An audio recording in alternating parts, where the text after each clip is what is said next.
Well, thank you very much, Glenn, and thank you, IATA, for this opportunity. I know that you're all very busy after hearing 5 wonderful finalists when it comes to this notion of innovation.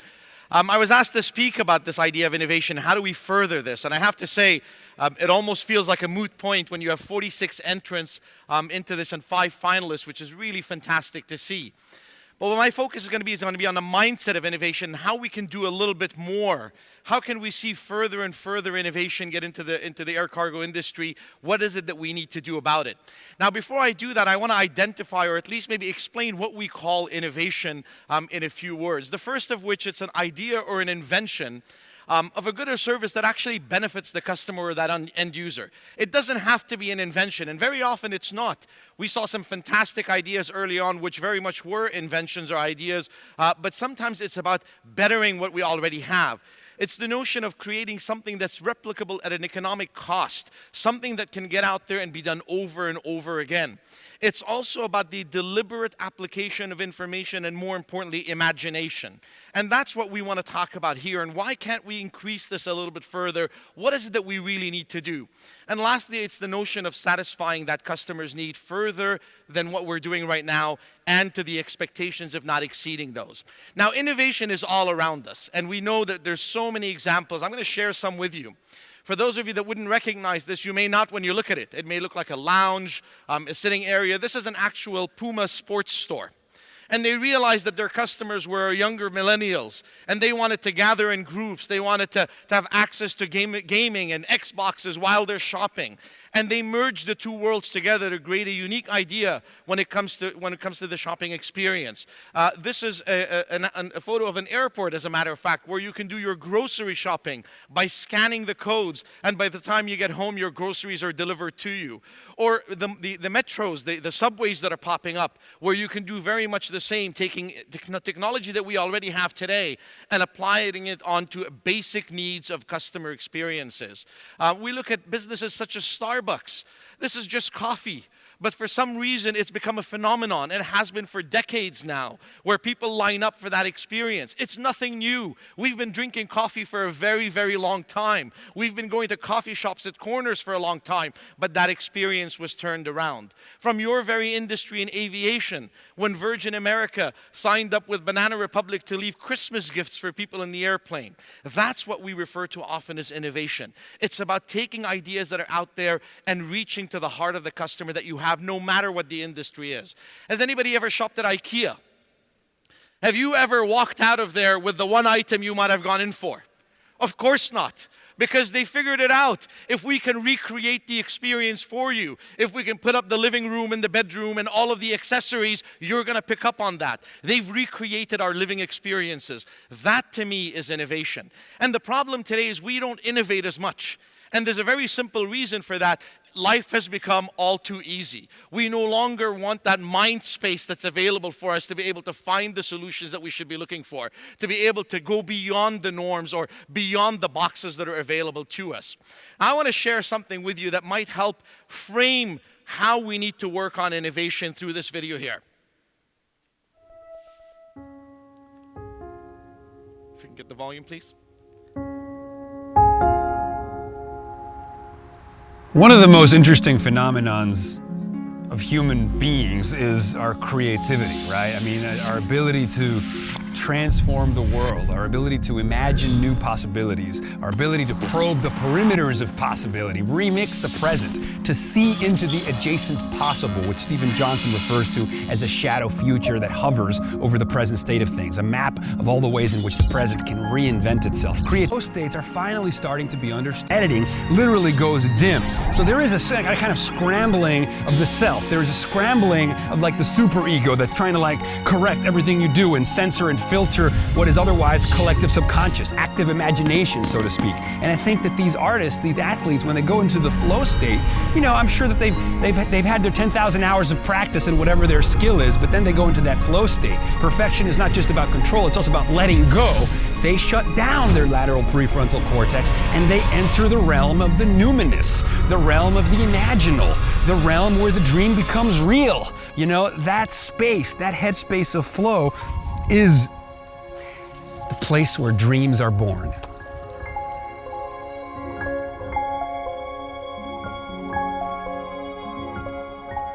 state. This is often what's missing. We do not allow ourselves the opportunity to jump into that flow state where our mind is focused on one particular area.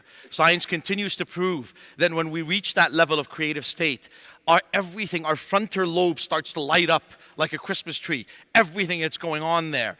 And everything that's going on in our minds, we actually reduce the level of circuits that are going to any other part of the brain that starts to focus on one thought. And that particular thought is what brings us further into what we call flow. That the inner thoughts that we have start to align with the outer world that's there. That's the level of innovation. But this can't happen on its own. We can't simply ask people in our organizations, can you please enter a creative state? Can you please enter flow? And then everything will be all right and we will innovate and we will recreate the industry that we're in. It takes a little bit more than that.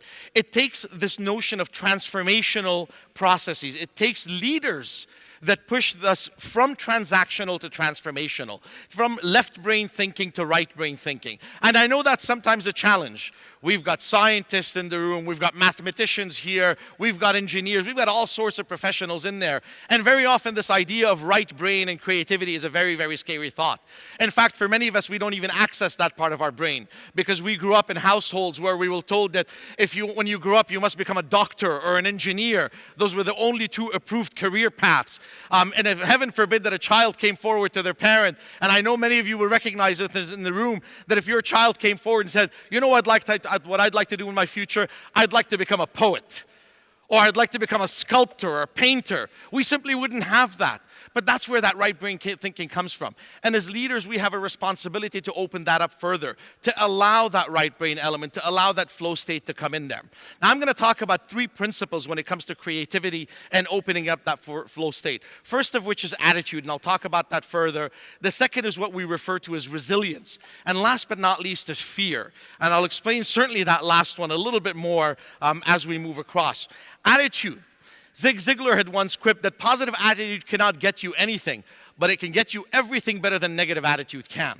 And this is a critical one. It is really about the state of mind that we find ourselves in. And very often it's about what we call limiting self-beliefs, something that we do to ourselves, that we place on ourselves, telling us we simply cannot do this. We simply don't have the means or the resources or the capabilities. It's our own beliefs that tend to hold us back. And when that happens, we get lack of action, which lands with poor results and leading us into that vicious cycle when it comes to limiting self-beliefs. We have to be able to break that.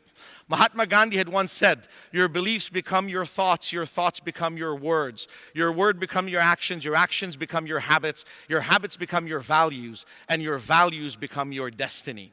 So ultimately, it comes down to us and those ultimate beliefs that we have.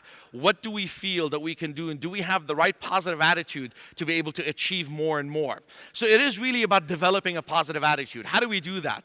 Develop an attitude of enthusiasm. Whatever it is that you do in life, whatever it is that you do for the air cargo industry, develop a sense of enthusiasm. Enjoy that. Furthermore, be what we call a good finder, focusing on solutions and not problems. There's so many problems around there in the world, but if we're all thinking about that, nothing new will come out of that. We will continue on in that same cycle with no advancements. Change the way that you react to situations. And I'll address change a little bit later on also. But we have to start to pause for a moment and say, can I see this differently? And last but not least, protect your mind and feed it. We don't do enough of that. I'm not saying drop technology and your mobile phones and applications, everything there. However, feed that mind and make sure that we're able to enter that flow state. I want to get into resilience for a moment here. And the famous poet J. Willard Marriott had said once, strong timber does not grow with ease. The stronger the wind, the stronger the trees. And I think being resilient is critical when it comes to this notion of flow state and innovation and creativity. Our ability to withstand the pressures, the difficulties that come our way. And for that, we require what we refer to often as emotional intelligence. And I know when I often say those words, people say, well, hang on. We don't want to get all soft and have our heart shown and our weaknesses. That's not what it's about. Today, more and more in organizations, emotional intelligence is playing a far bigger role than what we refer to as IQ. We're looking for people who have what we refer to as emotional self-awareness. And what that really means is the ability to understand our strengths and weaknesses. We can leverage both, as a matter of fact. It is about knowing our limitations and breaking beyond those, but looking at our strengths also.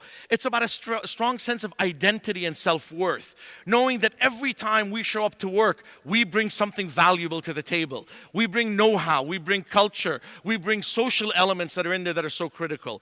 And be aware of your emotions. It's not a scary word. You can bring those to the workplace. You don't have an unemotional self that shows up to the office and an emotional self that's at home. Both those worlds must collide, and we have to bring them forward with us. And lastly, use that awareness to guide your thoughts and behaviors. The more that we can link those, the better members of society we can be, the better contributors to innovation and creativity in the workplace can we be. Now, lastly is fear. I'm not talking about the fear of spiders or snakes or heights or anything of the sort, but rather a very particular fear, and that's the fear of failure. We don't fear failure enough. We should be afraid of failing. That's what makes the difference in the world. Anup Kochhar had once said, it's being branded a failure that causes the most pain. When failure changes from being a verb to becoming a noun. This hits right at home for so many people. And that's be it whether you're a child growing up in school, years in university, in the workplace, we're too afraid of that. And I tell you today that you need to make sure that your fear of failure is larger than any other fear you have. Whatever it might be, the fears of rejection, being told no, your idea is not good enough. Fear the failure of trying and working hard more than anything else that's out there. More so, harness that energy. It is amazing what it can do to you when you fear that.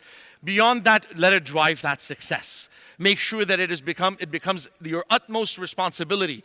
The top priority you have is to ensure success. And you will fail time and again, and that's okay. I'm always reminded of Thomas Edison, who it's said to have failed over 10,000 times in trying to create the light bulb. And I suspect a lot of people thought this guy was crazy. But what I really appreciate about him is that he reframed his failure. That, funny enough, after 4,531 tries, he decided that rather than looking at 4,531 failures, he saw that as 4,530 eliminated possible solutions. He reframed the problem, and he did not fear failure. No matter what anybody said, he went out there and tried harder. The Chinese, very interestingly, use two characters when they want to describe crisis. Those two characters represent two words, one of which is threat and the other one is opportunity. And I ask you today, when you think about change, and change tends to be a very scary thing, and for many of us, we associate the word change with crisis. Do we see that change as a threat, or do we see that as an opportunity for us? This is something that's critical. For those of us that see it as a threat, we run the other direction. We hide. We certainly do not apply the elements of positive attitude. We do not apply resilience and going the extra mile no matter what stands in our way. And we certainly don't fear failure enough, but rather our social existence and anything else that stands in our way. You have that decision to make of whether it's a threat or an opportunity for you. And I hope that you choose opportunity each and every single time. I'm going to leave you with one final thought, and this comes from Steve Jobs' famous ad for Apple back in the day. The people who are crazy enough to think they can change the world usually do. And I think we've got a huge opportunity ahead of us, that if we think crazy, we keep that positive attitude and we keep that resilience, and we look at fear and say, not today. We have the ability to change the world, and more importantly, to change the air cargo industry. With that, I thank you very much, and I wish you the very best of luck. And for those 5 finalists, good luck also. Thank you.